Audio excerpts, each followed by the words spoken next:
কিভাবে নিয়েছে আমরা আজও বুঝতে পারছি না। সমাজে লেখাপড়াটা যেন বাত্র পরিণত হয়েছে। এই ইদানিং লাস্ট 2-3 বছরে আমরা দেখতে পাচ্ছি বাচ্চাদেরকে পড়ামুখী করতে পারছি না বাড়িতে রেখে কিছুতেই। আমরা গার্জেনরা কম বেশি সবাই ভুক্তভোগী। প্রায় বাচ্চাদেরকেই আমরা দেখতে পাচ্ছি ঠেলে দিয়ে পড়ানোর দিকে নিয়ে যেতে হচ্ছে, অথবা তাকে সে এমন ভাবে বাড়িতে থেকে খেলাধুলা, ফোন, বন্ধু বান্ধবের প্রতি অ্যাডিক্টেড হয়ে পড়েছে যে আমরা তাকে লেখাপড়ামুখী করতে পারছি না বাড়িতে রেখে।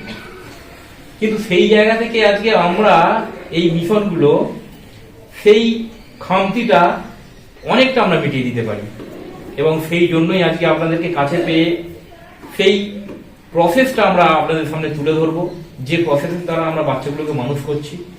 আশা করি আপনাদের সেই প্রসেসটা ভালো লাগবে এবং আমাদেরকে দায়িত্ব দেবেন, এই আশা রাখছি। তো প্রথমে আমরা বলি আমাদের বিশেষত্ব কি, কেন আপনারা আমাদের মিশনে পড়তে দেবেন। দেখুন, একটা মিশনে পড়তে যাওয়া মানে হচ্ছে আমার বাচ্চাটাকে সারা বছরের জন্য 24 ঘন্টা আমরা ছেড়ে রেখে চলে যাচ্ছি। অর্থাৎ বাচ্চাটা আমার কাছে থাকলে সে যতটা সুরক্ষিত বোধ করতো, ততটাই সুরক্ষিত যদি আমার কাছে এসে না বোধ করে, আপনি বাচ্চাকে দিয়ে যাবেন না। তো সেই জন্য প্রথম কথা বলি আমি সুরক্ষার প্রশ্ন। সুরক্ষা আমাদের দেখুন, আপনারা ক্যাম্পাস ঘুরলে দেখতে পাবেন চারিদিকে প্রাচীর বলা দেয়া ঘেরা রয়েছে। চট করে বাইরের লোক কেউ প্রবেশ করতে পারে না, অচেনা ব্যক্তি তো নয়। এমনকি আপনার আত্মীয় যারা আছে তাদের যদি আমাদের সঙ্গে কোন রকম তাদের বায়োডাটা না থাকে, আমরাও তাকে প্রবেশ করতে দিই না আপনার অনুমতি ছাড়া। তো প্রথম গেট থেকে শুরু করে বাচ্চাদের কাছে আসা পর্যন্ত প্রায় 3টে গেট, 3টে সিকিউরিটি অতিক্রম করার পরে সে আসতে পারে। এবং চারিদিকে প্রাচীর দেওয়া রয়েছে, বুঝতেই পারছেন, দেখে যাবেন, সিসিটিভি ক্যামেরা দেওয়া রয়েছে। নিরাপত্তাটা আমাদের আঁটিসুটি। এ দিয়ে আপনারা নিঃসন্দেহে থাকতে পারেন যে এখানে কোন রকম বাচ্চার সমস্যা হবে না। দ্বিতীয় কথা হচ্ছে সে থাকবে কেমন পরিবেশে। দেখুন, পরিবেশ আমাদের খোলামেলা, কোনো ঘিঞ্জি বা কোনো বদ্ধ জায়গা নয়। সুন্দর আলো, খোলামেলা বাতাসযুক্ত জায়গা, যেখানে সবুজ মাঠ পাবে, বিকালে অন্তত খেলতে সুযোগ পাবে, একটু সকালে একটু হাঁটাচলা করার সুযোগ পাবে। বিল্ডিং এর মধ্যেই যে সে সীমাবদ্ধ থেকে যাবে, বিল্ডিং এর মধ্যেই যে সে 12টা মাস থেকে যাবে, সেরকম কিন্তু নয়। তাকে থাকার জায়গা আলাদা দেবো, ক্লাস করার জায়গা আলাদা দেবো, খেলার জায়গা আলাদা দেবো, এবং 5 ওয়াক্ত নামাজ পড়ার জায়গাও আলাদা দেবো। আমাদের মসজিদ রয়েছে। এটা গেল। এইবারে ধরুন বাচ্চা খাবে কি, খাওয়া দাওয়াটাও আমাদের কিন্তু শুদ্ধ হালাল খাবার দাবার দেওয়া হয়, এবং প্রতিদিন প্রোটিন যাতে প্রবেশ করে তার শরীরে। প্রোটিন ছাড়া ব্রেনের মস্তিষ্কের বৃদ্ধি কখনো হতে পারে না। তো আমরা সেইটা খেয়াল করে মাছ, মাংস, ডিম প্রতিদিনই প্রায় অল্টারনেটিভলি রেখেছি। একদিন নিরামিষ আমরা রেখেছি, সেই দিনও নিরামিষে আমরা মুসুর ডাল রাখি, যেটা প্রোটিনের মধ্যেই পড়ে, এবং খাওয়া দাওয়া খুবই উৎকৃষ্ট মানের।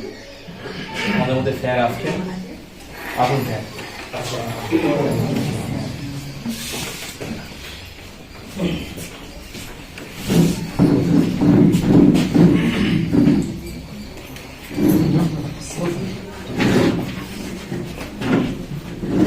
যাই বাবু, তো বিশুদ্ধ খাবার দাবারের সঙ্গে আর একটা বিষয় যেটা ভ্যারি করে, সেটা হচ্ছে পানীয় জল। আমরা বাচ্চাদের এমনি ডাইরেক্ট ট্যাঙ্কের জল বা কলের জল পান করতে দিই না। আমাদের ফিল্টার প্ল্যান্ট রয়েছে, ওই ফিল্টার প্ল্যান্টের জলই আমরা বাচ্চাদেরকে খাওয়া দাওয়া করতে দিই। আর সেই সঙ্গে ওদের গরম পানির প্রয়োজন পড়লে, শীতকালটা তো গরম পানির প্রয়োজন পড়ে, তো আমাদের গিজারও লাগানো রয়েছে, যার প্রয়োজন পড়ে গরম পানি দেওয়া হয়। যদি কারো গরম পানি খাওয়ার উদ্দেশ্যে প্রয়োজন পড়ে, তাকে গ্যাস থেকে আমরা করে দিই, যাতে করে তার কোনো রকম সমস্যা না হয়। মানে সে হয়তো বাড়ির কমফোর্টেবল সিস্টেমটাকে হয়তো এখানে পাবে না, কিন্তু তবুও যতটা আমরা ম্যাক্সিমাম পারি তাকে বাড়ির পরিবেশটা দেওয়ারই চেষ্টা করি। এইবার আসি আমাদের লেখাপড়ার সিস্টেমটাতে।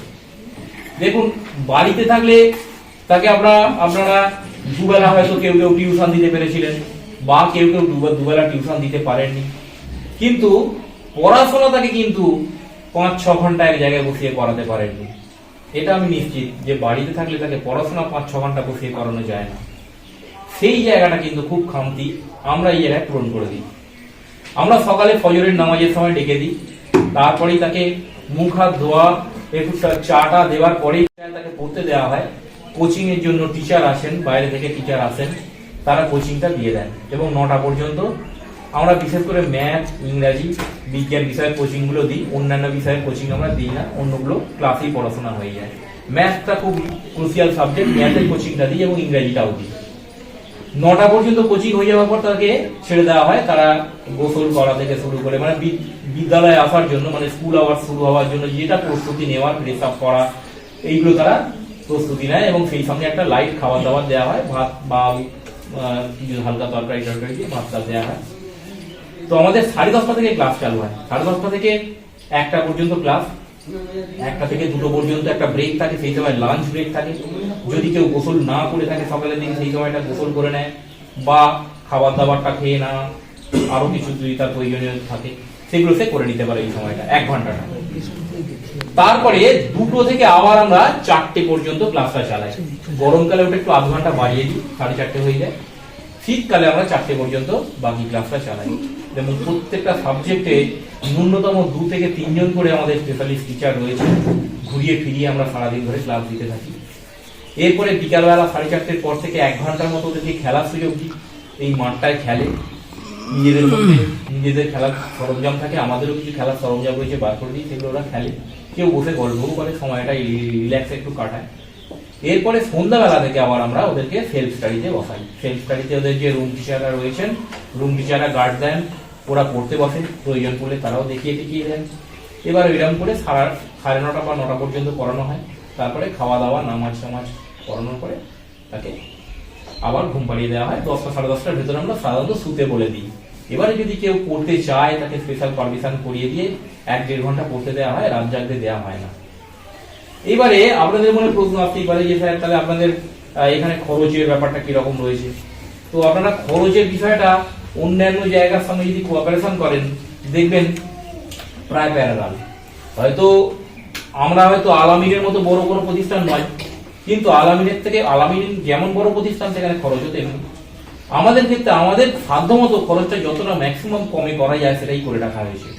আপনাদের বাচ্চাদের ন্যূনতম ধরুন বাইরে যদি 2টো টিউশন দেন আপনি, 2টো টিউশনে তো হয় না, অঙ্ক একটা দিতে হয়, অঙ্ক বিজ্ঞান একটা দিতে হয়, ইংরেজি একটা দিতে হয়, বা ইতিহাস ভূগোলের জন্য একটা দিতে হয়। যখন 3টে টিউশন দেন ন্যূনতম 3-5-1500 টাকা অলরেডি চলেই যায়। অথবা বাড়িতে যদি স্পেশাল টিউশন দেন তো তাহলে দেখতেই নিই, সে 2000 টাকা পার সাবজেক্ট নিয়ে বসে। এরপর একটা বাচ্চাকে যদি বাড়িতে রেখে আপনি খাওয়া দাওয়া করান, তার খাওয়া দাওয়াতে ন্যূনতম ধরুন সারাদিনে তার পেছনে ধরুন 50-60 টাকা খাওয়া দাওয়াই লাগবে।